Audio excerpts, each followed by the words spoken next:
जय श्री कृष्णा, जय श्री नारायण। दोस्तों, आज हम सुनेंगे श्रीमद् भागवत महापुराण कथा एकादश स्कंद का पहला अध्याय। इस अध्याय में आज हम सुनेंगे यदुवंशी को ऋषियों का शाप। व्यासनंदन भगवान श्री सुखदेव जी कहते हैं, परीक्षित, भगवान श्री कृष्ण ने बलराम जी तथा अन्य यदुवंशियों के साथ मिलकर बहुत से दैत्यों का संहार किया तथा कौरव और पांडवों में भी शीघ्र मारकाट मचाने वाला अत्यंत प्रबल कलह उत्पन्न करके पृथ्वी का भार उतार दिया। कौरवों ने कपटपूर्वक जुए से, तरह तरह के अपमानों से तथा द्रौपदी के केस खींचने आदि अत्याचारों से पांडवों को अत्यंत क्रोधित कर दिया था। उन्हीं पांडवों को निमित्त बनाकर भगवान श्री कृष्ण ने दोनों पक्षों में एकत्र हुए राजाओं को भगा डाला और इस प्रकार पृथ्वी का भार हल्का कर दिया। अपने बाहुबल से सुरक्षित यदुवंशियों के द्वारा पृथ्वी के भार राजा और उनकी सेना का विनाश करके प्रमाणों के द्वारा ज्ञान के विषय न होने वाले भगवान श्री कृष्ण ने विचार किया कि लोक दृष्टि से पृथ्वी का भार दूर हो जाने पर भी वस्तुतः मेरी दृष्टि से अभी तक दूर नहीं हुआ, क्योंकि जिस पर कोई विजय नहीं प्राप्त कर सकता वह यदुवंश अभी पृथ्वी पर विद्यमान है। यह यदुवंश मेरे आश्रित है और हाथी, घोड़े, जानवर, धन आदि विशाल वैभव के कारण उच्छृंखल हो रहा है। अन्य किसी देवता आदि से भी किसी प्रकार इसकी किसी प्रकार पराजय नहीं हो सकती। बांस के वन में परस्पर संघर्ष से उत्पन्न अग्नि के समान इस यदुवंश में भी परस्पर कलह खड़ा करके मैं शांति प्राप्त कर सकूंगा और इसके बाद अपने धाम में जाऊंगा। राजन, भगवान सर्वशक्तिमान और सत्य का संकल्प है। उन्होंने इस प्रकार अपने मन में निश्चय करके ब्राह्मणों के साथ के बहाने अपने ही वंश का संहार कर डाला। सबको समेट कर अपने धाम में ले गए। परीक्षित, भगवान के वह मूर्ति त्रिलोकी के सौंदर्य का तिरस्कार करने वाले थे। उन्होंने अपने सौंदर्य माधुर्य से सबके नेत्र अपनी ओर आकर्षित कर लिए थे। उनकी वाणी, उनके उपदेश परम दिव्य थे। उनके द्वारा उन्हें स्मरण करने वालों के चित्त नहीं किए थे। उनके चरण कमल त्रिलोक सुंदर थे। जिसने उनके चरण के दर्शन कर लिया उसकी बहिर्मुखता दूर भाग गई। वहाँ कर्म प्रपंच से होकर उन्हीं की सेवा में लग गया। उन्होंने अनायास ही पृथ्वी में अपनी कीर्ति का विस्तार कर दिया, जिसका बड़े बड़े सुखवियों ने बड़ी ही सुंदर भाषा में वर्णन किया है। वह इसलिए कि मेरे चले जाने के बाद लोग मेरी इस कीर्ति का गान, श्रवण और स्मरण करके इस अज्ञान रूप अंधकार से सुगमतया पार हो जाएंगे। इसके बाद परम धैर्यशाली भगवान श्री कृष्ण ने अपने धाम को प्रयाण किया। राजा परीक्षित ने पूछा, भगवान यदुवंशी बड़े ब्राह्मण भक्त थे, उनकी बड़ी उदारता भी थी और वे अपने कुल वृद्धों की नित्य निरंतर सेवा करने वाले थे। सबसे बड़ी बात तो यह थी कि उनका चित्त भगवान श्री कृष्ण में लगा रहता था। फिर उनसे ब्राह्मणों का अपराध कैसे बन गया और क्यों ब्राह्मणों ने उन्हें शाप दिया? भगवान के परम प्रेमी प्रियवर उस शाप का कारण क्या था तथा क्या स्वरूप था? समस्त यदुवंशियों के आत्मा, स्वामी और प्रियतम एकमात्र भगवान श्री कृष्ण ही थे। फिर उनमें फूट कैसे हुई? दूसरी दृष्टि से देखें तो वे सब ऋषि अद्वैतदर्शी थे। फिर उनको ऐसी भेद दृष्टि कैसे हुई? यह आप कृपा करके मुझे बतलाइए।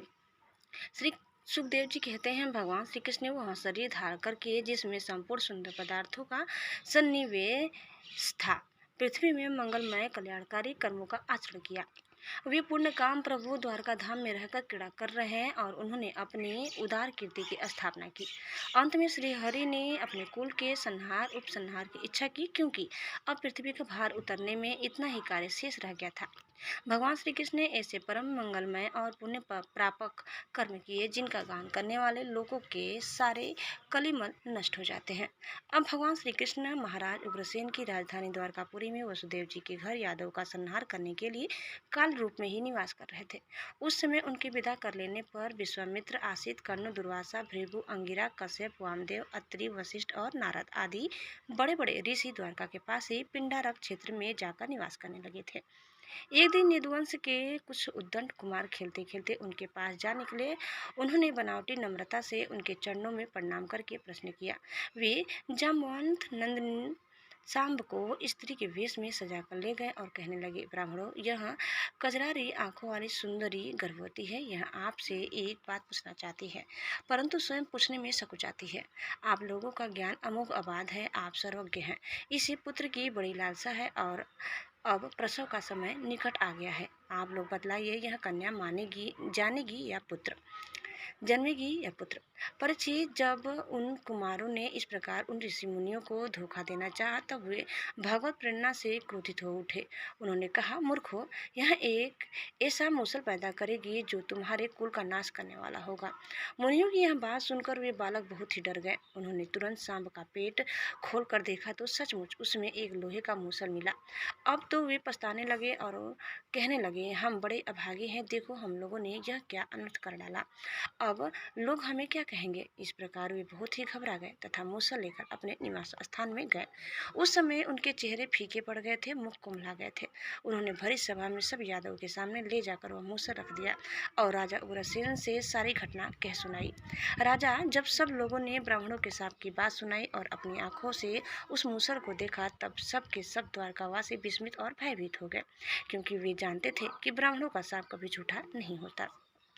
यदुराज उग्रसेन ने उस मूसल को चूर चूर कर डाला और उस चूरे तथा लोहे के बचे हुए छोटे टुकड़ों को समुद्र में फेंकवा दिया। परीक्षित, उस लोहे के टुकड़े को एक मछली निकल गई और चूरा तरंगों के साथ बह बह कर समुद्र किनारे आ लगा। वह थोड़े दिनों में एक बिना गाठ के एक घास के रूप में उग आया। मछली मारने वाले मच्छुओं ने समुद्र में दूसरी मछलियों के साथ उस मछली को भी पकड़ लिया। उसके पेट में जो लोहे का टुकड़ा था उसको जरा नामक व्याध ने अपने बाण के नोक में लगा लिया।